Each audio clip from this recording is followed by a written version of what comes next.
السلام علیکم یا سیدی یا حبیب اللہ. الصلاة والسلام عليك يا سيدي يا حبيب الله. الصلاة والسلام علیکم یا رحمت الله للعالمین. وعلى آلك وأصحابك يا سيدي يا نور الله. الصلاة والسلام عليك يا سيدي يا تمام احباب اپنے موبائل فون جو ہے ان کی آواز کو بند کر لیں. اگر کسی کو کوئی حاجت درپیش ہے جانا چاہتے ہیں تو وہ بھی چلا جائے تاکہ بیان کے دوران مداخلت بالکل اچھی نہیں ہوتی. کسی صاحب کو بھی کوئی حاجت درپیش ہے وہ جا سکتے ہیں. بیان کے دوران آگے پیچھے سے اٹھنا، لوگوں کی توجہ کو تقسیم کرنا یہ درست نہیں ہے.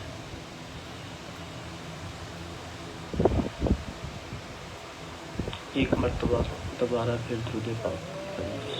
الصلاة والسلام عليك يا سيدي يا رسول الله.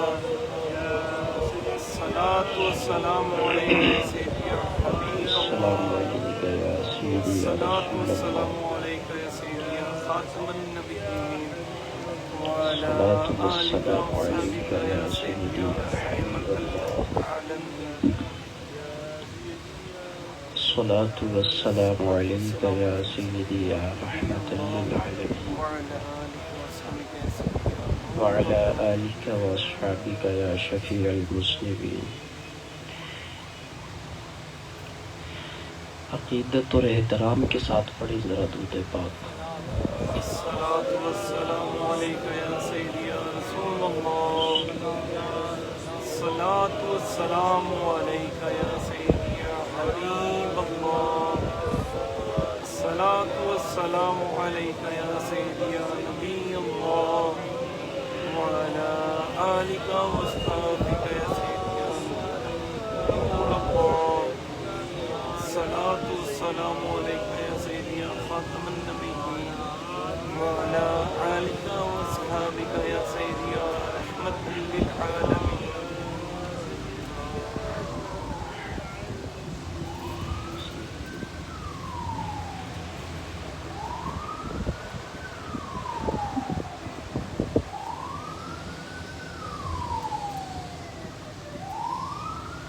انسان کو اللہ تعالیٰ نے دو چیزوں کا مجموعہ بنایا ہے. ایک جسم ہے اور دوسرا اس کی روح ہے. پنکھے بند کر.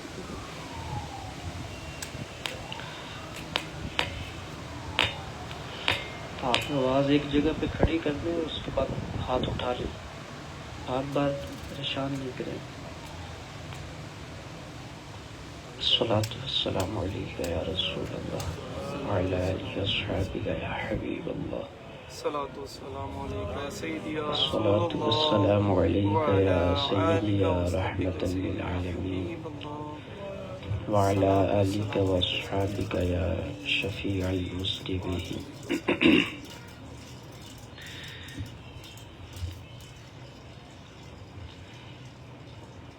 انسان کو اللہ تعالیٰ نے جس نشأت پر پیدا فرمایا ہے، نشأت بنیاد کو کہتے ہیں. بنیادی طور پر انسان کے اندر کمزوری اور خوف ہے، یہ اس کی بنیاد ہے.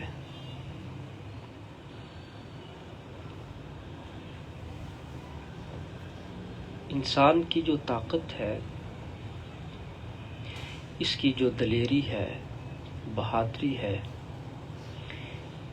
یہ ایک عارضی طور پر اس کو لاحق ہوتی ہے، ایک عارضہ ہے.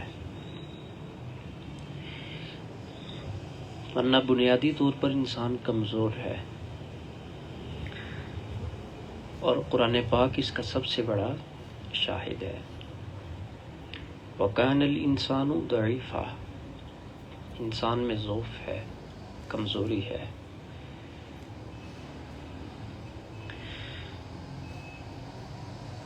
اس کی دلیل یہ ہے، تاکہ وہ میں دلیل عرض کروں تاکہ ہم سب کو بات سمجھ آ جائے. اللہ نہ کرے بستر کے اوپر ایک انسان لیٹا ہوا ہے اور اس کو حشرات الارض میں سے کوئی کاٹ جائے، اس کو مچھر ڈنگ مارتا ہے، پسو کاٹتا ہے، تو یہ خوف کے ساتھ مغلوب ہو جاتا ہے، اور درد کو دور کرنے کے لیے بہت تیزی دکھاتا ہے کہ مجھ سے اس کا درد بہت جلدی سے زائل ہو جائے. اور جب تک اس کو قتل نہیں کر لیتا تب تک اس کو سکون محسوس نہیں ہوتا، اس سے خوف زائل نہیں ہوتا. یہ بہت بڑی دلیل ہے اس بات کو سمجھنے کے لیے کہ انسان کے اندر بنیادی طور پر خوف ہے. اگر یہ اتنا دلیر ہے تو پھر اس کو ایک چھوٹے سے کیڑے کو مارنے کی اتنی جستجو کیوں ہے؟ جب تک یہ اس کو قتل نہیں کر لیتا اس کو سکون سے نیند بھی نہیں آئے گی. بستر جھاڑتا ہے، اس کو تلاش کرتا ہے، اگر مل جائے تو جوتا پکڑ لے گا، اس کو مارے گا. پھر یہ سب چیزیں انسان کی کمزوری پر دلالت کرتی ہیں. اور بڑے بڑے دعووں کے ساتھ یوں دیواریں بنا لینا، میں اتنے بڑے مار کے سر کر سکتا ہوں، میں یہ کر سکتا ہوں، میں وہ کر سکتا ہوں. یہ جتنی بھی باتیں ہیں یہ اس انسان کو سمجھنی چاہیے کہ میں تو ایک چھوٹے سے کیڑے سے ڈرتا ہوں، اور جب تک میں اس کو قتل نہیں کر لیتا تب تک تو میں بے خوف نہیں ہوتا، میں خوف کے غلبہ میں رہتا ہوں. تو یہ اتنے بڑے ماری کے سر کرنا یہ بہت واضح بات ہے. اس کو سمجھنا چاہیے کہ یہ میرے اندر کی طاقت نہیں ہے، یہ کوئی باہر کی طاقت ہے جو اللہ رب العزت کی طاقت ہے، جو مجھے اس قابل بناتی ہے کہ میں یہ بڑے بڑے کام کر لیتا ہوں. ورنہ بنیادی طور پر میں کیا ہوں، میری حیثیت یہ ہے. آپ اس سے بڑھ کر تو رات کے اندھیرے کی وجہ سے اس پر خوف، ڈر غالب ہوتا جائے گا. تو اندر خوف ہے نا، چونکہ بنیاد کے اندر خوف ہے، اس وجہ سے اللہ تعالیٰ نے اس کے اندر کمزوری رکھی تاکہ یہ اپنی ذلت کا اقرار کرے، اپنی محتاجی کا اقرار کرے، اور میری بارگاہ کا ہمیشہ طالب رہے، اور میری نصرت اور میری مدد کا ہمیشہ قائل رہے، اور اپنی انانیت اور اپنی باتیں کرنے سے باز آ جائے۔ کتنا بڑا سبق ہے اس میں۔ تو وَكَانَ الْإِنسَانُ ضَعِيفًا، انسان میں کمزوری ہے، اور کمزوری اس کی نشأت میں ہے، اس کی بنیاد میں ہے۔ خوف اس کی نشأت میں ہے، اس کی بشریت میں ہے، اس کی بنیاد کے اندر ہے۔ تو پہلا سبق یہ یہاں سے ملتا ہے کہ جس انسان کے اندر اتنا خوف ہو، اتنا بڑا انسان ہے اور اتنا سا کیڑا ہے، اس پر اس کا قابو نہیں ہے، ڈرتا ہے نا، یہ کتنا ڈرتا ہے۔ تو پھر انسان کو اللہ کی مدد کا ہر ٹائم قائل رہنا چاہیے، اور اپنی نفی انکساری اور عاجزی کے اندر رہ کر زندگی بسر کرنی چاہیے۔ میں نے ایک جگہ پر پڑھا تھا، ہمارے اکابر، یہ بہت بڑے لوگوں کی بات ہے، ہم وہاں تک نہیں پہنچ سکتے، ابھی شاید پہنچ ہی نہیں سکتے، جو حالات ہیں اس کے مطابق عرض کر رہا ہوں۔ جب وہ لفظ میں کا صیغہ استعمال کرتے نا اپنے لیے، میں نے یوں کیا، تو اس کا کفارہ دینے کے لیے ساری رات وہ مصلی کے اوپر کھڑے ہو کے نوافل پڑھتے تھے کہ یہ میں کیا ہوتا ہے۔ تو یہ نفس کی توڑ پھوڑ، نفس کا منکسر ہونا، اس کا ختم ہونا، اس کا ٹوٹ جانا، اس کے مزاج کے اندر انانیت کا صیغہ بھی نکل جائے، اس کے مزاج میں انا لفظ بولتے ہیں نا آپ، یہ آنا سے ہے، آنا عربی کا لفظ ہے، آنا کا مطلب میں، فرسٹ پرسن، آئی کے ساتھ جیسے ہم بولتے ہیں، آئی، میں۔ تو عربک گرامیٹک میں انا کا لفظ ہوتا ہے، اس کا میں، اسی سے انا ہے، انانیت اور ہے، خودداری اور ہے، اور ان باتوں کے اندر فرق ہے بہت بڑا۔ تو میں عرض یہ کر رہا تھا کہ انسان کی بنیاد کے اندر کیا ہے؟ کمزوری اور خوف، تاکہ یہ میری بارگاہ کا محتاج رہے اور میری مدد کا کیا رہے؟ طلبگار رہے۔ اس میں قرآن پاک کے اندر بھی بہت زیادہ مثالیں ہیں، مگر میں اس طرف نہیں جاؤں گا، ٹائم بہت مختصر ہے۔ اسی انداز کے اندر انسان کا جو وجود ہے، یہ جو میرا وجود آپ کے سامنے ہے، یہ میں حرکت کر رہا نا میرا ہاتھ، یہ ہاتھ حرکت نہیں کر رہا، اس کے اندر روح حرکت کر رہی ہے۔ وہ روح اگر ہے تو وہ اس کو اپنی مرضی کے مطابق چلائے گی۔ یہ یوں چل رہا ہے نا اپنی مرضی کے مطابق، اس کی مرضی کے مطابق چل رہا ہے، تو یہ روح ہے، اور یہ اوپر جو ہے یہ جسم ہے، اس کا لباس ہے۔ تو جس طرح کا لباس ہوگا اسی طرح کی روح ہوتی ہے۔ روح کی بہت طاقت ہے، یہ یاد رکھیے گا۔ عوامی مزاج کے مطابق جو مشاہداتی بات ہے وہ یہ ہے، بات سمجھنے کے لیے، آپ جب رات کو سوتے ہیں، اللہ کرے خواب کے اندر حرمین کی زیارت نصیب ہو جائے، تو انسان جیسا کارڈ ڈالتا ہے وہی چیز چلے گی نا سامنے، LCD جو ہے اس کے اوپر وہی منظر آئے گا نا، جو منظر ریکارڈڈ ہوگا اس کے اندر ڈالیں گے آپ۔ جو ہمارے اندر ہے نہیں وہ کیسے چلے گا؟ تو نہیں چلے گا۔ آنکھوں کی صفائی نہیں، دل کی صفائی نہیں، خیالات عمدہ اور بہترین نہیں، تو خواب میں گنبد خضرا تلاش کرتے رہنا، خواب میں کعبۃ اللہ تلاش کرتے رہنا. بھائی جو کارڈ آپ ڈال رہے ہیں نا اس کے اندر، اس نے تو وہی فلم چلانی ہے آپ کے سامنے. LCD پہ وہی کچھ آئے گا نا جو آپ کے اندر ہے.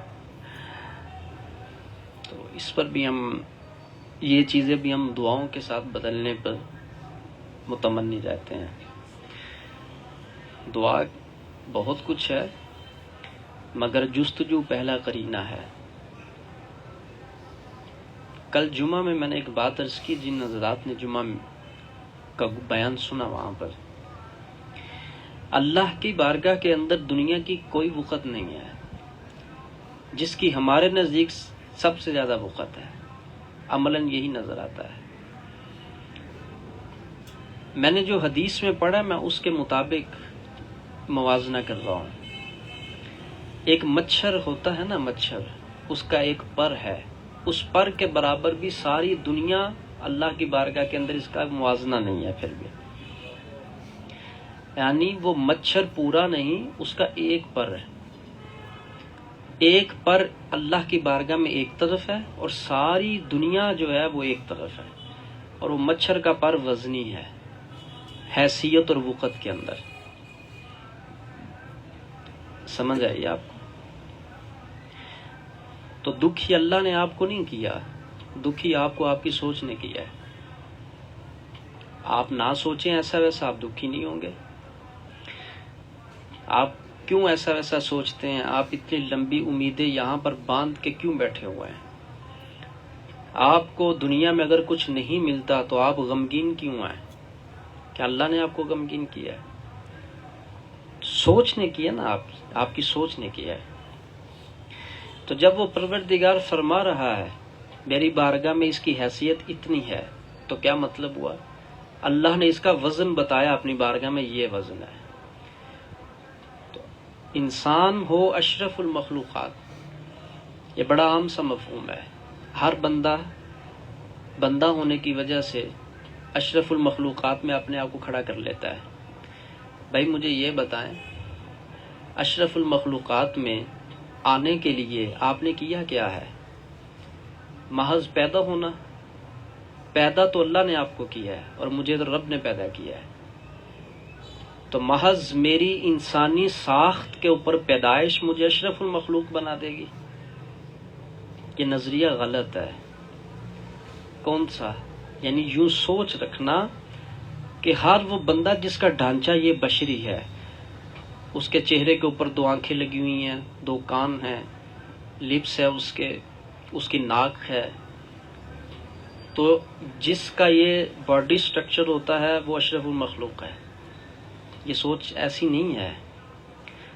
اشرف المخلوق انسان اپنی محنت، سعادت مندی اور رسول اللہ صلی اللہ علیہ وسلم کی سیرت پر عمل کرنے کے بعد جب اپنے نفس کے اندر پیورٹی پیدا کرتا ہے، پھر اللہ تعالیٰ اس کے سر کے اوپر اشرف المخلوقات کا تاج سجا دیتا ہے. یہ ہے اب مخلوقات میں سے اشرف. ورنہ کئی انسان ایسے ہیں ان سے جانور اچھے. آپ پڑھ لیجئے قرآن پاک، میں قرآن سے بات کر رہا ہوں. اولئک کالانعام بل ہم اضل، یہ ہے انسان وہ جو جانوروں کی طرح ہے. اور پھر آگے بل ترقی کے لیے، ترقی کا معنی ایک مفہوم سے آگے اس سے اوپر والا مفہوم بیان کرنا. اولئک کالانعام، یہ انسان جانوروں کی طرح ہیں بلکہ ان سے بھی بدتر ہیں، ان سے بھی اضل ہیں، گمراہ ہیں. وہ بھی اپنا نفع جانتے ہیں، مگر انسانوں میں سے کچھ انسان ایسے ہیں کہ جو جانور جتنی بھی سوچ نہیں رکھتے ہیں. اب اشرف المخلوق ہو اگر ہر انسان، تو اللہ یوں قرآن میں فرمائے تھے ثم رددناہ اسفل سافلین. یہ کیا کسی گھوڑے کی بات ہو رہی ہے، کسی گدھے کی بات ہو رہی ہے، کیا کسی بلی کی بات ہو رہی ہے؟ انسان کی بات ہو رہی ہے نا. ہم نے اسفل السافلین کے اندر اس انسان کو گرا دیا. اور یہ اسفل السافلین کیا ہے؟ جانور کا مقام اوپر ہے اور جو اسفل السافلین ہے اس کا مقام نیچے ہے. فرمایا وہ انسان جس نے ہم سے روح گردانی کی، ہم نے اس کو وہاں سے اٹھا کے نیچے گرا دیا. سورہ والتین پڑھ لیجیے آپ. تو دو حوالہ جات میرے خیال سے اس مفہوم کو سمجھنے کے لیے کافی ہیں. میں صرف پیدا ہو گیا تو میں اشرف المخلوقات کے پلڑے میں کھڑا ہو جاؤں، یہ کیسا انصاف ہے بھائی؟ اشرف المخلوقات وہی انسان ہوتا ہے جو اشرف الانسان کی سیرت پر چلتا ہے، جو سب سے بڑی ہستی ہیں اللہ کے بعد، جو ان کی سیرت پر چلتا ہے، اس کے اندر شرف پیدا ہوتا ہے. اور جب وہ شرف خوبی میں بدلتا جائے اور پھر اس کے اندر اور برکت، کمال در کمال پیدا ہوتا جائے، تو پھر وہ شرف سے اٹھتا ہے، اشرف پر چلا جاتا ہے. سپرلیٹو ڈگری ہے. تو سپرلیٹو ڈگری کے اندر آپ کو معلوم ہے، جو لوگ انگلش جانتے ہیں، مفہوم کو جس وقت اعلیٰ بیان کرنا ہو تو یہ صیغہ لے کر آتے ہیں. تو پہلے شرف ہی نہ ہو تو وہ اشرف میں کھڑا ہو رہا ہے. ہمارے اندر تو سادہ شرف نہیں ہے، اشرفیت کی بات تو بہت اوپر ہے نا، بہت اوپر بات ہے اشرفیت کی. آپ سمجھ جائیں نا میری بات کو. تو اس لیے اللہ تعالیٰ نے یہ جو روح ہے نا ہمارے اندر، میں نے مثال یہاں شروع کی کہ روح حرکت کر رہی ہے، اور یہ نفس رحمانی کا فیض ہے. وَنَفَخْتُ فِيهِ مِن رُوحِي. تو اللہ پاک نے فرمایا یہ روح میں نے پھونکی ہے. وَنَفَخْتُ فِيهِ مِن رُوحِي. روح اور ریح ہوا کو کہتے ہیں، یہ جو چلتی ہے نا، ریح اور روح، یہ ان دونوں کا مادہ اشتقاق ایک ہی ہے. تو جس طرح ہوا میں بہت طاقت ہے، ہوا میں جتنے عناصر ہیں نا، جتنے بھی عناصر ہیں، پانی ہے، مٹی ہے، آگ ہے، ہوا ہے، ان سب میں جو سب سے زیادہ قوت والی چیز ہے وہ ہوا ہے، اور کثرت بھی ہوا ہی کی ہے. یہ بھی یاد رکھیے گا. تو ریح اس کو عربی میں کہتے ہیں، اور اسی سے بنا ہوا لفظ روح ہے. تو کیا مطلب؟ جس طرح ریح کے اندر بہت طاقت ہے، اسی انداز میں روح میں بھی بہت طاقت ہے. اگر کوئی پوچھے اس روح اور ریح میں اتنی طاقت آئی کہاں سے، تو یہ وَنَفَخْتُ فِيهِ مِن رُوحِي، یہ نفس رحمانی یعنی اللہ رب العزت کے نور کا فیض ہے. سمجھ آ گئی بات؟ اب اس کی طاقت آپ کو سمجھاؤں. آپ خواب میں اپنے گھر میں ہوتے ہیں، آنکھیں بند کی، تھوڑی دیر کے لیے آنکھ لگ گئی، تو یہاں سے سفر فٹافٹ طے کیا تو 7ویں آسمان تک روح پہنچ گئی، کعبہ پہنچ گئی، مدینہ شریف پہنچ گئی. جیسے ہی کسی شخص نے آپ کے اوپر ہاتھ رکھا بھائی جان، تو فوراً آپ جس وقت آپ نے اپنی آنکھ کھولی تو روح اندر ہے. طاقت کا پتہ چل گیا نا آپ کو. یہ کیا ہے؟ روح کی طاقت ہے. یہ روح کی طاقت ہے. یہ کسی ولی کی روح کی طاقت نہیں میں بتا رہا، یہ ایک عام انسان کی روح کی طاقت ہے. اور یہ اس حالت کی طاقت ہے جس حالت میں انسان آدھی موت کی حالت میں ہوتا ہے. آدھا مر جاتا نا، جب حدیث میں فرمایا گیا کہ نیند آدھی موت ہے، یہ حدیث ہے. تو عام انسان جب آدھی موت میں ہوتا ہے تو اس کی روح میں اتنی طاقت ہوتی ہے. تو اگر ایک ولی جاگ رہا ہو تو اس کی روح کے اندر طاقت کتنی ہوگی؟ کیسے سمجھ سکتے ہیں ہم اس بات کو؟ بتائیے. ایک شخص کہنے لگا کہ ایک ولی یہاں سے وہاں، یہاں بیٹھا ہو پھر وہاں بھی ہوتے ہیں، آپ دعویٰ کرتے ہیں وہاں بھی ہوتے ہیں، وہاں بھی ہوتے ہیں، تو یہ کیسے ہے؟ اتنی طاقت کیسے؟ میں نے کہا آپ خواب کی مجھے بات بتا دیں. آپ خواب میں اپنے گھر پہ بستر کے اوپر لیٹے ہوئے ہوتے ہیں، تو آپ کی روح جو ہے وہ امریکہ میں اگر پہنچی ہوئی ہے، اگر آپ کو کوئی یوں انگلی لگائے، ہاتھ اٹھائے بھائی اٹھیے گا، آپ فوراً اٹھتے ہیں، تو روح کہاں تھی اور کہاں سے چل کے واپس آ گئی؟ بتائیے یہ طاقت کہاں سے آئی ہے؟ یہ سمجھ میں آتی ہے طاقت؟ کہا نہیں. تو میں نے کہا جناب آپ کو اپنی روح کی طاقت کا علم نہیں ہے تو جو ولی رب کے نور کا مظہر ہے اس کی روح کی طاقت کا آپ اندازہ کیسے کر سکتے ہیں؟ وہ محفل میں ایک جگہ پہ ہی ہوتا ہے مگر اپنی روح کے نور کی طاقت کے ساتھ بہت جگہوں پر ہوتا ہے۔ اب اس چیز کو لوگ سمجھنے آتے ہیں، میں اس کو سمجھنے کی کوشش کروں، کیسے؟ آپ کیسے سمجھ سکتے ہیں؟ آپ تو نہیں سمجھ سکتے۔ تو کرامت ہے، تو کرامت سمجھنے کے لیے عقل میں گنجائش نہیں ہے۔ جس چیز کی گنجائش ہی نہیں ہے، ایک برتن پاؤ دودھ اس میں آنا ہے، آپ کلو ڈلوانے جاتے ہیں؟ بول میری طرف سے رکھ، کیوں؟ گنجائش نہیں ہے نا، گنجائش نہیں۔ تو ایک پاؤ والا برتن ہو اس میں کلو دودھ ڈلوانا، اتنا سمجھدار ہے انسان، کہتا ہے اس میں گنجائش نہیں ہے، تو تمہاری عقل کے اندر ولی کی کرامت کیسے آ سکتی ہے؟ اللہ نے گنجائش نہیں رکھی اس کے اندر اتنی۔ تو کرامت مانی جاتی ہے، سمجھی نہیں جاتی۔ بات یہ ہے، کیا ہے؟ مانی جاتی ہے، سمجھی، یہ طریقہ ہے۔ مان لو بس ٹھیک ہے، کرامت ہے۔ اگر سمجھنے کے لیے جاؤ گے تو پھر مجھے بھی یہ سمجھاؤ کہ ایک پاؤ والے دودھ کی گنجائش جس میں اس میں کلو کیوں نہیں ڈلوانے جاتے آپ؟ تو نہیں جواب ہوگا نا اس کا۔ بولیے، ڈلوا کر لائے ہیں 1 کلو، سارا باہر آئے گا نا، جتنی گنجائش ہے اتنا باقی سارا باہر۔ وہ جو باہر ہوگا اس پر شاباش ملے گی؟ نہیں ملے گی نا شاباش، مذمت ہوگی اچھی خاصی۔ بس یوں ہی بات ہے، اللہ رب العزت نے جیسے انسان کو پیمانوں کی عقل دی ہے، ایسے ہی اللہ تعالیٰ نے انسان کو عقل کا بھی ایک دائرہ دیا ہے، اس میں وہی آ سکتی ہے بات جتنی اس کی گنجائش ہے۔ اس گنجائش سے اوپر سمجھنے جاؤ گے یا ڈالنے کے لیے جاؤ گے تو نہیں اندر آئے گی۔ تو وہاں پر پھر جو لوگ گمراہ ہوتے ہیں نا، جو ولیوں کو باتیں کرتے ہیں، وہ یہی بات ہے، ان کو سمجھ نہیں آتی بات۔ وہ کہتے ہیں ہم نے رٹ لگائی ہوئی، ہم نے سمجھنا ہے، ہم نے سمجھنا ہے، ہم نے کیا سمجھو گے بھائی؟ سمجھ نہیں آئے گی۔ کیسے سمجھو گے؟ وہ اللہ تعالیٰ کے نور کا مظہر ہے، اللہ کے نور کی وہ کیا ہے؟ طاقت ہے۔ تو جیسے رب کے نور کے کرشمے تمہیں سمجھ میں نہیں آئیں گے تو اس ولی کی طاقت تمہیں کیا سمجھ آئے گی؟ تو میں بات کر رہا تھا روح اور ریح کی۔ جیسے ریح کے اندر سب سے زیادہ طاقت ہے، ایسے ہی روح کے اندر سب سے زیادہ طاقت ہے۔ لیکن ہوا کیا پھر؟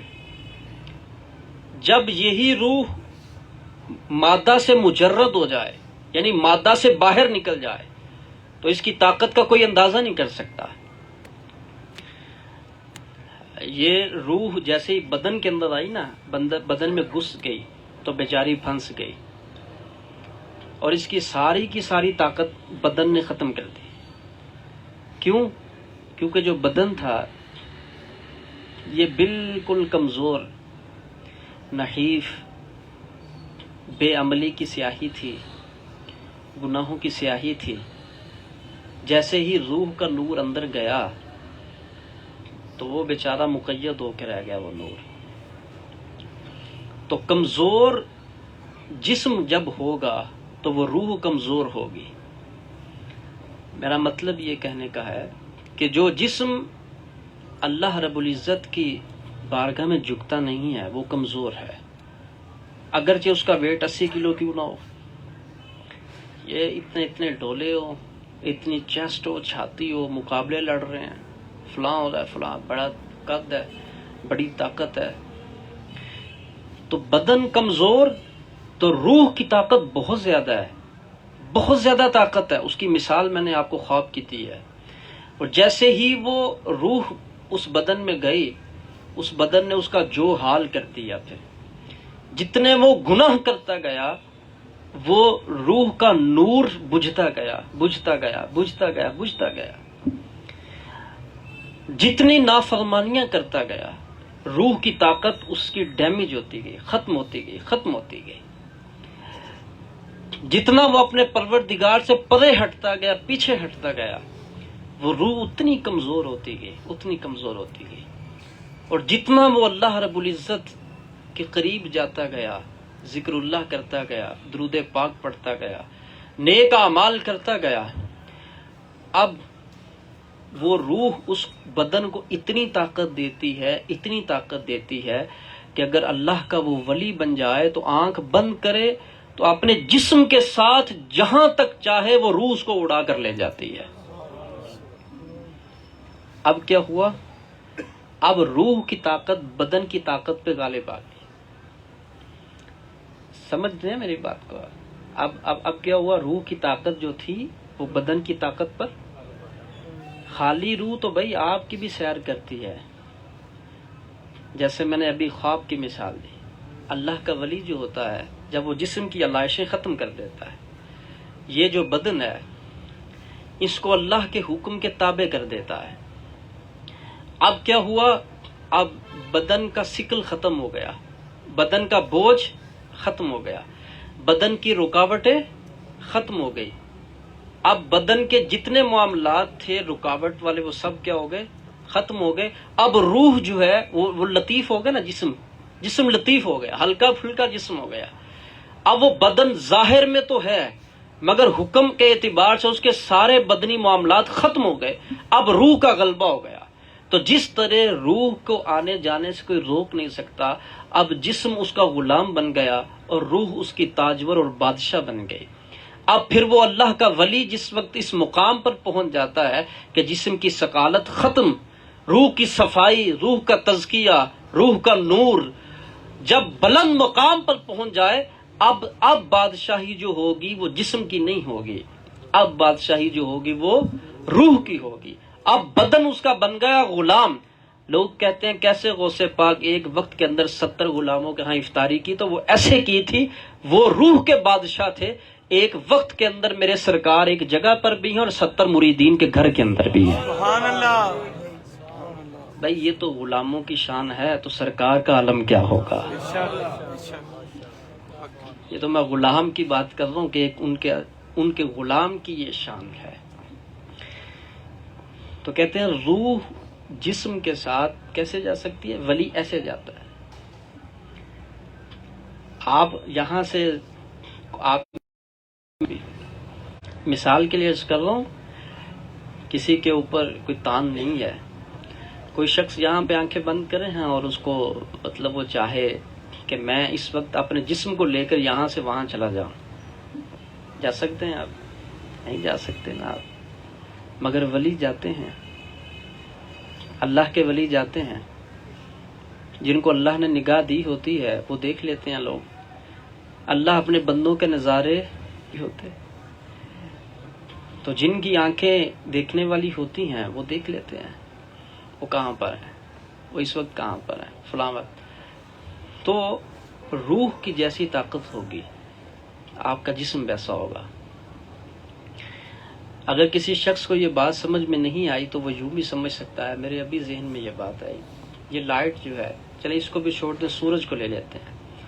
سورج نکلا ہوا ہو اپنی آب و تاب کے اوپر، ایک آپ شیشہ لے لیجئے گرین کلر کا اور ایک ریڈ کلر کا، تو آپ جب اس کے سامنے یوں کریں گے تو گرین شیشہ کے اندر سے آپ کو جو روشنی ہے سبز نظر آئے گی اور ریڈ کے اندر سے آپ کو سرخ نظر آئے گی۔ کیا سورج کی روشنی بدلی ہے؟ سورج کی روشنی تو نہیں بدلی، تو وہ شیشے کے اندر سے دیکھ رہا نا۔ ایسے ہی روح کی طاقت ہوتی ہے، جیسے روح کا شیشہ ہوتا ہے، اس کا رنگ جیسے ہوتا ہے، انسان اللہ تعالیٰ کے نور کو ویسا دیکھتا ہے۔ پھر پاکیزہ روح والے جو لوگ ہوتے ہیں، لطافت جن میں ہوتی ہے، پاکیزگی ہوتی ہے، تو وہ اللہ کے رنگوں کو دیکھتے ہیں۔ پھر اللہ ان کو اپنے نوروں کے رنگ دکھاتا ہے، پھر کسی کو کسی کلر میں، کسی کو کسی کلر میں۔ آج ہم کہتے ہیں نا حسد ہم سے چھٹتا نہیں، تکبر ہم سے ختم نہیں ہوتا، اور ریاکاری ختم نہیں ہوتی، غصہ ناجائز ختم نہیں ہوتا۔ یہ جتنی چیزیں ہیں نا، یہ جتنی بھی چیزیں ہیں، یہ سب کے سب دیواریں ہیں۔ یہ سب کیا ہے؟ دیواریں ہیں۔ کسی کے اندر 20 دیواریں ہیں، کسی میں 30 دیواریں ہیں، کسی میں 40 ہیں، کسی میں 50 ہیں۔ اب 50 دیواریں ہوں اور اللہ کا نور رحمت برسا رہا ہو محفل کے اندر، ٹھیک ہے، وہ کبھی دائیں پلٹ رہا ہو، کبھی بائیں پلٹ رہا ہو، کبھی سر کو خارش کر رہا ہو، کبھی ناک کو کھجلا رہا ہو، کبھی پیٹ پہ خارش کر رہا ہو، یہ کیا ہے بھائی؟ اسی محفل میں وہ بھی لوگ ہیں، یہ ہماتن یوں بالکل جیسے لکڑی گاڑی ہوئی ہے، ایسے کھڑے ہیں بالکل، دیکھ رہے ہیں یہ کیا ہے؟ یہ روح ہے جس کو اپنی خوراک مل رہی ہے، اس کو کوئی احساس نہیں گرمی کیا ہے تو سردی کیا ہے، موسم کا تقاضا کیا ہے تو کیا نہیں ہے، کچھ بھی اس کو محسوس نہیں ہے۔ تو یہ کبھی دائیں گرنا، کبھی بائیں گرنا، کبھی جسم پہ خارش ہونا، کبھی پریشانی ہونا، یہ سب کی سب دیواریں ہیں۔ کوئی حسد کی دیوار کا غلبہ ہے، کہیں پر گناہ کی کسی دیوار کا غلبہ ہے، کہیں پر گناہ کی کسی دیوار کا غلبہ ہے۔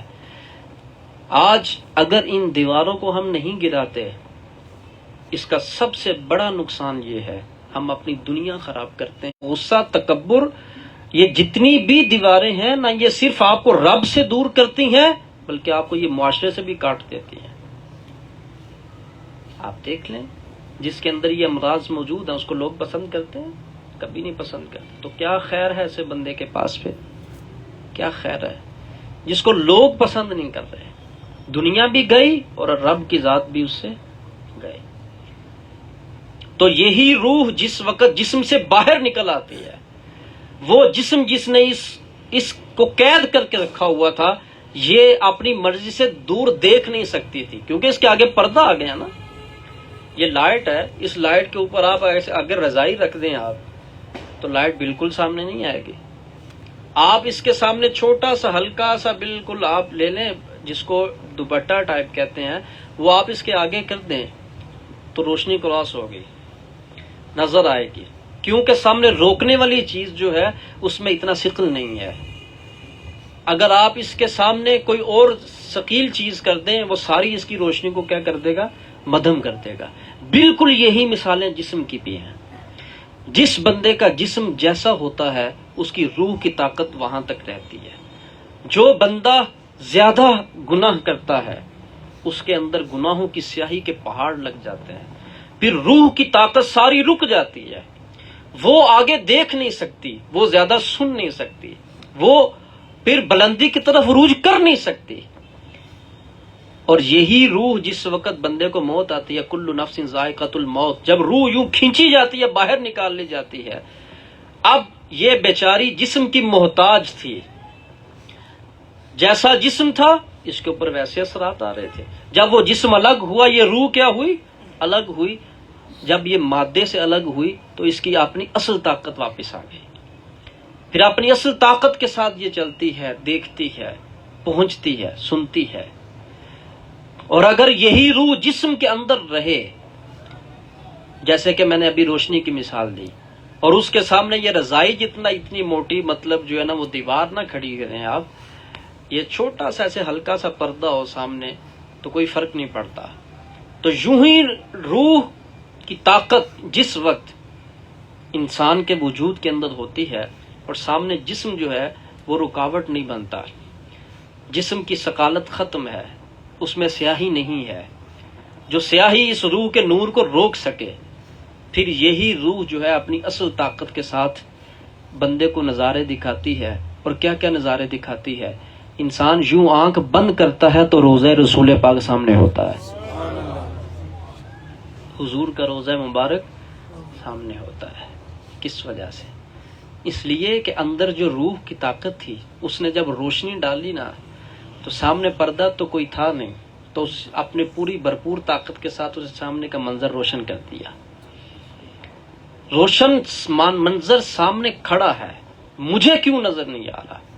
اس وجہ سے کہ میری روح کی طاقت کے سامنے پردے ہیں، دیواریں ہیں، اور جیسے ہی یہ روح عام بندے کی بھی ہو یہ باہر نکلتی ہے نا، باہر نکلتی ہے وجود کے اندر، اس کی طاقت بڑھ جاتی ہے، ایڈوانس ہو جاتی ہے اس کی طاقت۔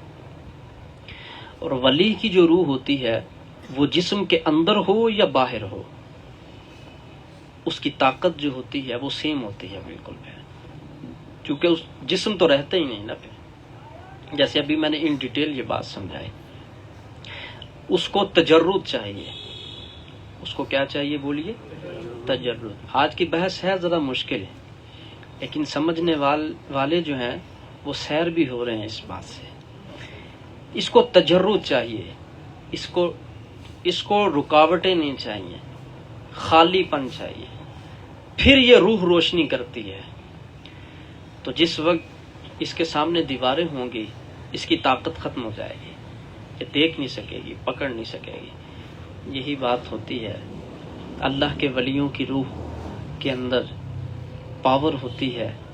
وہ ایک وقت کے اندر شش جہاد دیکھ رہے ہوتے ہیں اور ان کی روح متصرف الاعمال ہوتی ہے، کائنات میں عمل کر رہی ہوتی ہے.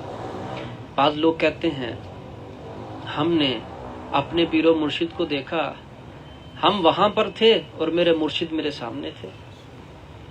ہم وہاں پر تھے، میرے مرشد میرے بالکل سامنے تھے. مرشد تو بھائی ہوتا ہی وہ ہے جو ہمیشہ سر پہ ہو. جو غافل ہو وہ پیر نہیں ہوتا. جو غافل ہو وہ پیر نہیں ہوتا. جو پیر ہوتا ہے وہ بانگاہ ہوتا ہے، وہ باخبر ہوتا ہے. مگر اس کو حکم ربی، اللہ کی ایک صفت ہے ستار، پردہ رکھنا. اللہ کے جتنے بندے ہوتے ہیں ان میں اللہ کی صفتیں جو آ سکتی ہیں ان کا فیض ان میں ہوتا ہے. بعض لوگ الجھن کا شکار ہوتے ہیں نا، اگر ان کو پتا تھا تو بتا دیتے. تو بھائی اللہ کو تو سب کچھ پتا تھا، اللہ نے کوئی پرچے لکھ کے تقسیم تو نہیں کی ہے. یہی تو بندے کا امتحان ہے. تو پتہ ہوتا ہے، پتہ جن کو ہوتا ہے ان کو پتہ ہوتا ہے. جن کی نگاہ ایسی ہوتی ہے ان کو علم ہوتا ہے، مگر ان کے اندر اللہ رب العزت کی ستاری کا فیض ہوتا ہے. وہ پردہ رکھتے ہیں، بات کو کھولتے نہیں، زبان کو کھولتے نہیں ہیں. وہ سنا انسنا جیسا کرتے ہیں. یہ خدائی صفتوں کے مظہر ہوتے ہیں. رسول پاک صلی اللہ علیہ وسلم کی کچہری تک جو لوگ پہنچ جائیں اور حضور علیہ الصلوۃ والسلام کے دیدار سے جن کی آنکھیں منور اور شرف یاب ہو جائیں، بتائیے ان کے سامنے پردہ کون سا پھر رہتا ہے؟ تو کتنی بڑی وہ ہستی ہوگی اس دور کے اندر جن کو رسول پاک صلی اللہ علیہ وسلم کی بارگاہ سے حاضری نصیب ہو. اللہ اکبر، حضور نصیب ہو. آخری ایک اور بات میں عرض کرتا ہوں.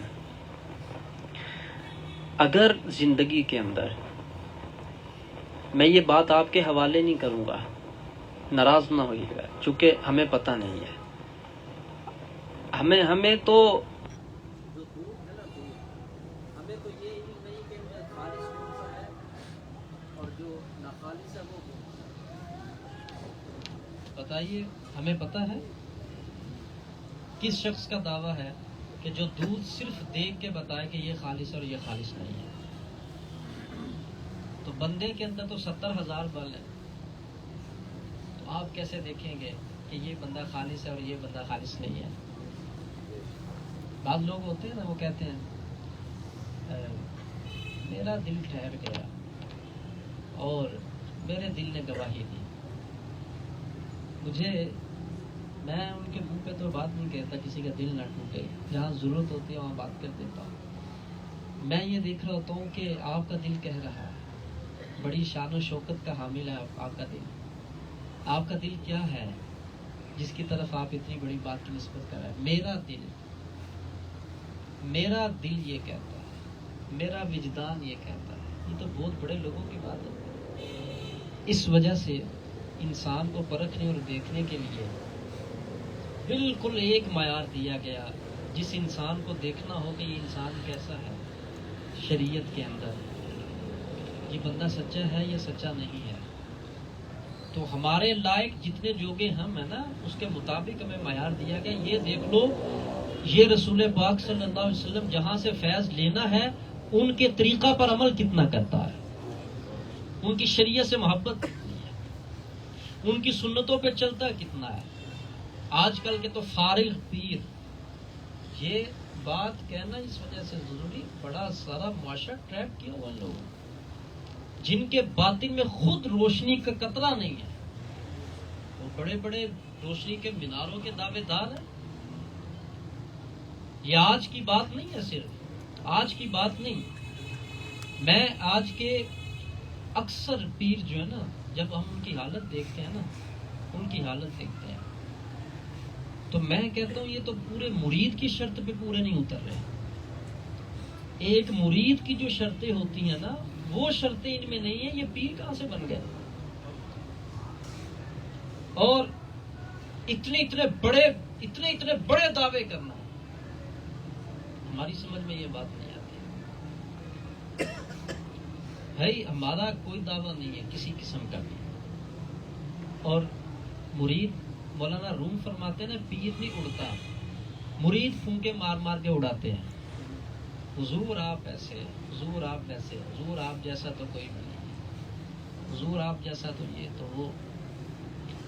تو حضور جن کو آپ کہہ رہے ہیں نا، حضور کا مطلب ہے حاضری والے.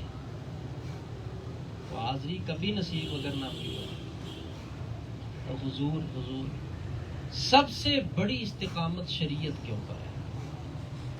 جتنے ہمارے ولی گزرے ہیں ان کی تعلیمات یہی فرماتی اور بتاتی ہیں. جس بندے کا نفس شریعت پہ کھڑا ہو گیا، جس نے اپنے نفس کو پٹا ڈال کے شریعت پہ کھڑا کر لیا، یہ کوئی آسان کام ہے؟ بولیے، شریعت پہ کھڑا کرنا اپنے آپ کو یہ کوئی آسان کام ہے؟ نہیں. تو جس بندے کے پاس شریعت کا پلیٹ فارم ہی نہیں ہے، کیا بعید ہے اس بات میں کہ اس کو جھوٹا کہنے کے اندر کوئی تعامل نہیں رکھنا چاہیے. اب حضور داتا گنج بخش علی حجویری رضی اللہ تعالیٰ عنہ کے مزار پر انوار پر گزشتہ رات حاضری اللہ نے نصیب فرمائی. رات وہیں پر گزری. فجر کے ٹائم تقریباً تہجد کے ٹائم پہ وہاں سے جو معمولات کر کے فارغ ہو کے حاضر ہو. جس وقت آپ کی جو کشف المحجوب شریف ہے، سبحان اللہ، میں آپ کے سامنے پہلے ہاتھ جوڑتا ہوں پھر بات کرتا ہوں. آپ یقین کریے جتنی بڑی وہ ہستی ہیں، ہمارے لوگوں کو ذرا ادب نہیں ہے، ذرا ادب نہیں ہے. وہ جتنی بڑی خانقاہ ہے نا، وہاں پر ادب کی ایک کلاس ہونی چاہیے، پھر میرے حضور کی بارگاہ میں حاضری ہونی چاہیے. جیسے وہ رکاوٹیں ہیں نا، وہ رکھی ہوئی ہیں، چیکنگ کرتے ہیں. مشورہ دینے میں کیا حرج ہے یا بات ظاہر کرنے میں کیا حرج ہے؟ جتنے بھی ظاہرین آئے، پیچھے ایک بہت بڑے ہار بنے ہوئے ہیں، ان کو پکڑ کے ادھر لے جائیں. ادھر آؤ، پہلے آپ کو بتائیں کہ داتا گنج بخش علی حجویری کی بارگاہ میں حاضری کیسے دینی ہے. کتنی بڑی ہستی ہیں، ان کا روحانی مقام کیا ہے اور اللہ کی بارگاہ کے اندر ان کا مقام کیا ہے. تو ہم کہتے ہیں نا، میں مدینے جاواں تے کدی واپس نہ آواں. بڑی ہمت کی بات ہے بھائی آپ کی. تو جانے سے پہلے ڈر لگتا ہے، مدینے جاواں تے کدی واپس نہ آواں. بڑے آپ کا ادب ہے بھائی. یہ میں ان کی نفی نہیں کر رہا، میں کیفیت کی بات کر رہا ہوں. مدینے جا کر رہ کر زندگی گزارنا ادب کے ساتھ، اللہ اکبر. یہ پتہ کس کو ہے اتنے آداب کا؟ اور کون رہ سکتا ہے وہاں پر؟ جنہوں نے زندگی گزاری نا، امام احمد بن حنبل کتنی بڑی ہستی، ساری زندگی درس حدیث مسجد نبوی میں بیٹھ کے دیا ہے. سبحان اللہ. اور پوری زندگی مدینہ کی دھرتی کے اوپر آپ نے قضائے حاجت نہیں فرمائی. اللہ، عاشق یہ ہے، یہ عاشق ہے. ایک پاؤں اندر ایک باہر. تو جس وقت قضائے حاجت کا وقت ہوتا تو حاجت قضائے حاجت باہر فرماتے، مدینے سے باہر، مدینے کی سرزمین سے باہر. تو یہاں سے اٹھ کے وہاں تک چارپائی سے اٹھ کے ہم وضو کرنے نہیں جاتے اور ہم اتنے عاشق بنے ہوئے ہیں. یہاں سے یہ چارپائی ہے نا، وہ 7 واشروم ہوتا ہے، تو رضائی اترتی نہیں ہے سردیوں میں. تو جب عشق کے دعوے کرنے کی باری آتی ہے تو ہم ٹھہرتے نہیں ہیں. ان لوگوں کو دیکھیں، ساری زندگی، یہ 1-2 مرتبہ کی بات نہیں ہے، ساری زندگی کبھی بھی مدینہ کی دھرتی پہ پیشاب نہیں کیا. سوچ سکتے ہیں آپ؟ کتنے بڑے وہ امام تھے. ان کا صرف جنازہ دے کر کتنے یہودی مسلمان ہوئے تھے اور کتنے لوگوں کی جنازے کے اندر شہادتیں ہو گئی. تو ساری زندگی مدینہ شریف کی دھرتی کے اوپر کبھی بھی جوتا بھی نہیں پہنا. تو یہ جو ہمارے دعوے ہیں نا مدینے جاوا تے کدی واپس نہ آوا، وہ جنہوں نے کہا ہے انہوں نے اپنے مطابق کیا کہا ہے وہ مجھے نہیں سمجھ. میں اپنی بات کرتا ہوں، میرے پاس اتنی سمجھ نہیں ہے. مجھے یہ بات نہیں سمجھ آتی کہ مدینے رہنا کیسے آسان ہے اور مکہ رہنا آسان کیسے. وہ تو وہاں تو جگہ جگہ احترام ہے، وہاں تو جگہ جگہ ادب ہے. یہ کیسے ہم چلیں گے اور کیسے ہم پھریں گے؟ خواہش حرمین پاک کی بہت آتی ہے، مگر ابھی تک میرے پاس اتنی عقل نہیں ہے کہ میں یہ سوچ سکوں کہ میں وہاں پر چلوں پھروں گا کیسے. یہ میں اپنی بات کر رہا ہوں، میں آپ کی بات نہیں کر رہا. آپ سب مضبوط ہیں بڑے، میں اپنی بات کر رہا ہوں. مجھے مدینہ پاک کے اندر میں کبھی سوچتا ہوں اگر اللہ تعالیٰ مجھے جانے کی توفیق عطا فرمائے گا تو میں جس وقت مدینہ میں جاؤں گا یا مکہ میں جاؤں گا تو میں جاؤں گا کیسے، قدم پہلے کیسے رکھوں گا، قدم سے استقبال کروں یا سر سے استقبال کروں، میں پہلے کروں گا کیا، اللہ کس انداز میں، کیسے اس مدینے میں داخل ہوا گیا. ادب تو بہت بڑی بات ہے. جس نے جتنا ادب کر لیا اس نے اتنی مراد پا لی. اس لیے میرے آقا کریم علیہ السلام نے فرمایا میرے ولی جہاں کہیں بھی ہوں وہ میرے فرمایا جبہ کے نیچے ہیں، وہ میری رحمت کی چادر کے نیچے ہیں، سبحان اللہ. جہاں کہیں بھی. تو اس لیے میں گزارش یہ کر رہا تھا آپ میں سے جو لوگ حج کے لیے جانا چاہتے ہیں اللہ ان کو نصیب فرمائے. تو وہ پہلے اگر اگلے سال حج کرنا ہے تو پورا سال ادب سیکھیں، پورا سال.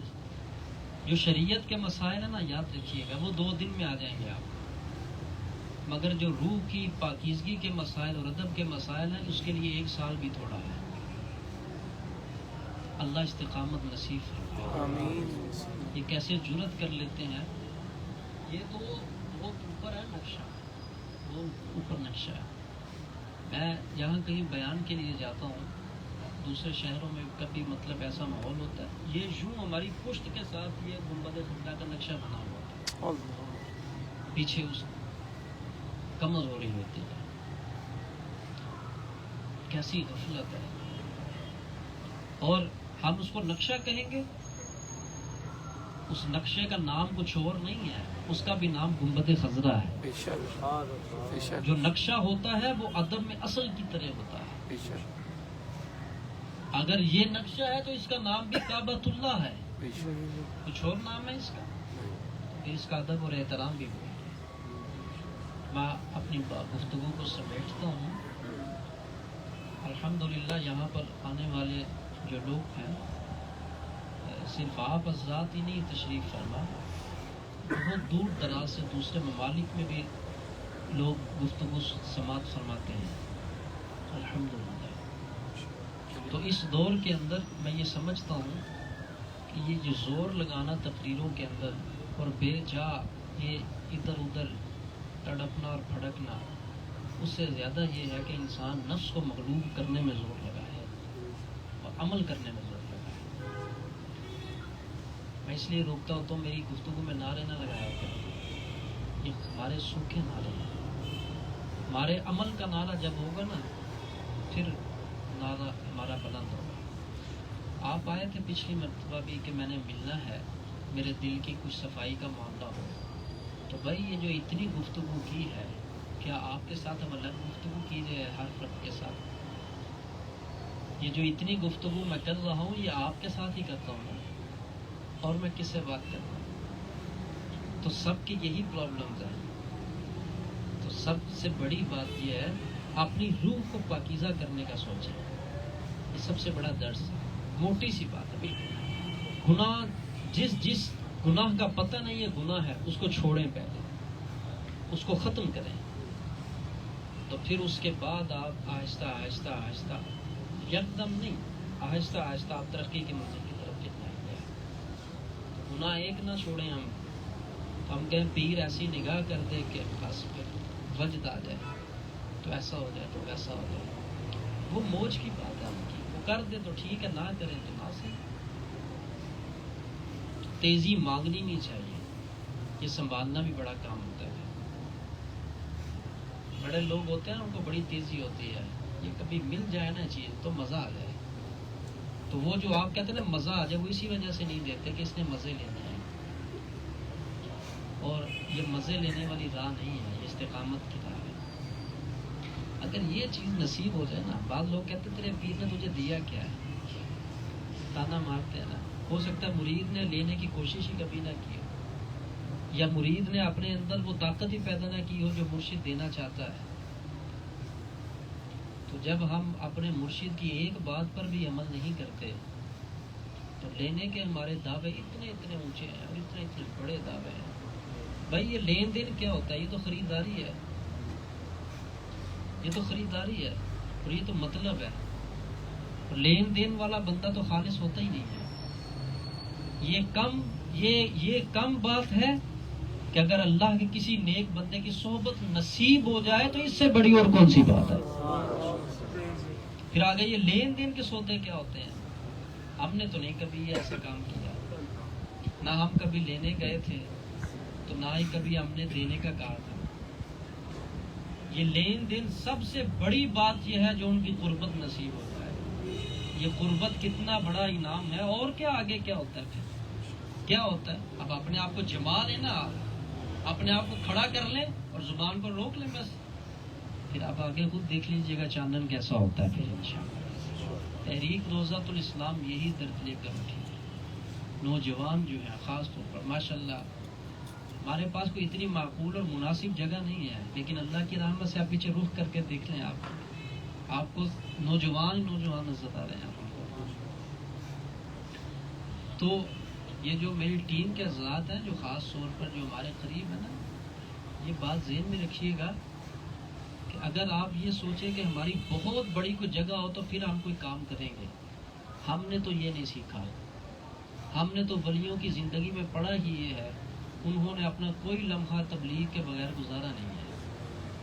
انہوں نے کبھی یہ نہیں سوچا تھا اب داتا میرے حضور ہے، اتنا بڑا ماشاءاللہ احاطہ ہے ان کے مزار مبارک کا، تو کیا انہوں نے یہ ساری جگہ بنا کے بیٹھے تھے کہ یہ ساری بنے گی تو میں دین کا کام شروع کروں گا؟ بولیے نہیں. جگہ ضرورت ہے، اس میں کوئی شک نہیں ہے، مگر مقصد نہیں ہے. گفتگو ہو نہیں رہی، ہو رہی ہے نا، مقصد پورا ہو رہا ہے. وہ اس کی مرضی ہے، وہ جب بنا دے ٹھیک ہے. ہم مانگ رہے ہیں، ہم متمنی بھی ہیں، ہم نے جگہ بھی خریدی ہوئی ہے الحمدللہ، اور ہم بنانے کے لیے تیار بھی ہیں اور نقشہ ہمارا مکمل ہو چکا ہے. تو اس وجہ سے افراد بنائیں، افراد اس پر توجہ کریں، جگہ کو مت دیکھیں. جگہ بن جائیں گے انشاءاللہ، اور بہت بنے گی، اور اتنی بنے گی کہ آپ کے پاس افراد کم ہوں گے، جگہ زیادہ ہوں گی پھر انشاءاللہ. تو یہ جتنے نوجوان ہیں وہ ہاتھ کھڑا کریں جو تحریک روضۃ الاسلام میں شمولیت اختیار کرنا چاہتے ہیں. ماشاءاللہ بھائی، ایک تو آپ سبحان اللہ نہیں کہتے، سبحان اللہ. آپ ان کو کیوں دیکھتے ہیں؟ میں بھی کھڑا کر کے زیارت کروا دیتا ہوں. ماشاءاللہ. آپ لاہور سے آئے ہیں، پنجاب یونیورسٹی میں پڑھتے ہیں. اچھا، جزاک اللہ خیر. ماشاءاللہ. سبحان اللہ. سبحان اللہ. اب آپ دیکھ کے کہیں نا بھائی سبحان اللہ. سبحان اللہ. ماشاءاللہ. آپ نے ستائش جو کارکن یہاں پر ہوتے ہیں یہاں پر نہیں ہوتے، ان کے لیے یہ راہ مت دیکھ سکتے ہیں. آپ لاہور سے آتے ہیں ماشاءاللہ، سبحان اللہ. یہاں پڑھی آپ یہاں ہو کر یہاں نہیں ہوتے. اللہ جب ہمارے اور آپ کے درمیان یہی چیز ختم نہیں ہوگی تو آگے سے ایسا شروع کریں. اور کون افراد ہے؟ جی ہاتھ کنہوں نے کھڑے کیے تھے؟ ماشاءاللہ کھڑے ہوئے تھے. سبحان اللہ. سبحان اللہ. تشریف آپ کا اس میں گرامی حسن. سبحان اللہ. ادھر تشریف ادھر آ جائے ادھر آ جائے ادھر آ جائے.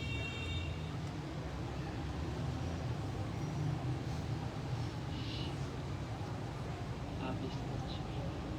سبحان اللہ. یہاں شمولیت سے مراد اپنی تربیت ہے. مختصر سے بات، شمولیت سے مراد یہاں پر کوئی کام نہیں ہے کہ آپ سے ہم نے کوئی کام کروانا ہے، نہیں. شمولیت سے مراد اپنی تربیت ہے. یہ شمولیت سے مراد ہے. جی سبحان اللہ. مستقل طور پر داڑھی شریف کی نیت بھی کر رہے ہیں. سبحان اللہ سبحان اللہ ماشاء اللہ. چھوٹی سی زندگی ہے یہ، مختصر سی. باقی اللہ کی راہ میں دے دیں. اتنی پریشانیاں اٹھائی ہیں نا زندگی میں، ایسے ہی ہے تو بس آ جائے نا اللہ کے قریب. ہمارا مشن بھی ہے. سبحان. سبحان اللہ. ادھر آ جائے. اور کون سے نظر ماشاء اللہ. اس میں گرامی عبد الستار ماشاء اللہ. آپ جمعہ بھی پڑھنے کے لیے تشریف. کیسا پیغام ہے تحریک کا؟ بہت اچھا بہت اچھا بہت ہی اچھا ماشاء اللہ. سبحان اللہ. آپ اس تحریک میں شمولیت اختیار ان شاء اللہ. ہاں جی. ادھر سے جگہ آپ خالی کرتے ہیں. جی اور کون حضرات تھے؟ ماشاء اللہ. ابھی انشاءاللہ ذکر ہم کریں گے، دعا بھی مانگیں گے. یہ بہت خاص وقت ہے، بہت خاص وقت ہے. ایک مائک دیں ان کو تحریک کا ساتھ ساتھ کلام پڑھا جائے. اور باقی نوجوان اور کون سے ہیں بھائی؟ باقی جو افراد ہیں یہ کون سی تحریک میں ہے؟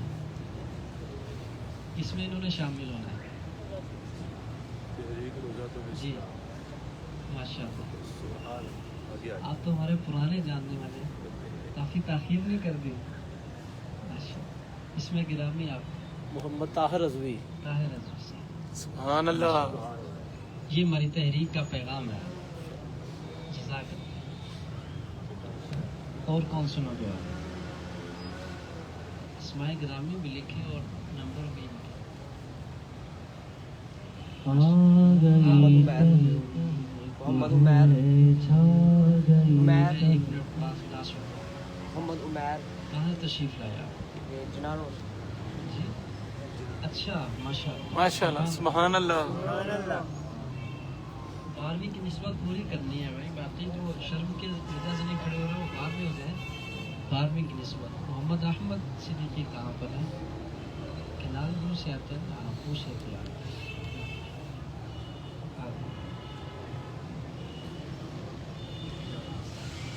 آپ اپنے والد صاحب کو نہ دیکھیں، ٹھیک ہے؟ انشاءاللہ وہ راضی ہے. سبحان اللہ. جی یہ رات کا اندھیرا نعمت ہے، نفس کا اندھیرا ظلمت ہے. اس اندھیرے کی کوئی بات نہیں. جی اور افراد کون سے؟ محمد ذیشان صدیقین کے ساتھ جو ہے. جی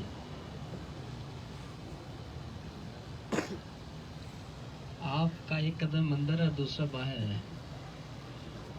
دونوں اندر کر لینا. آپ جی ہو گئے انشاءاللہ. کتنے افراد ہیں؟ ماشاء اللہ. جی اور کون سے افراد؟ ہاں ٹھیک ہے. جی ماشاء اللہ. سبحان اللہ.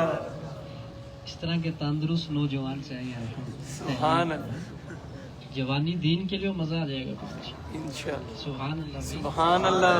میرے غوث پاک کی بھی نسبت ہوئی ہے. بھی سرکار دو عالم صلی اللہ علیہ وسلم کی نسبت ایک فرق باقی ہے. سبحان. اسی طرح کے نوجوان چاہیے. اور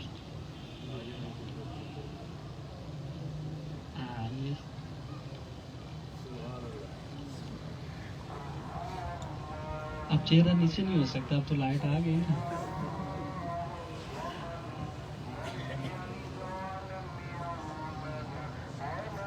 جزاک اب تحریک کا کلام پڑھو.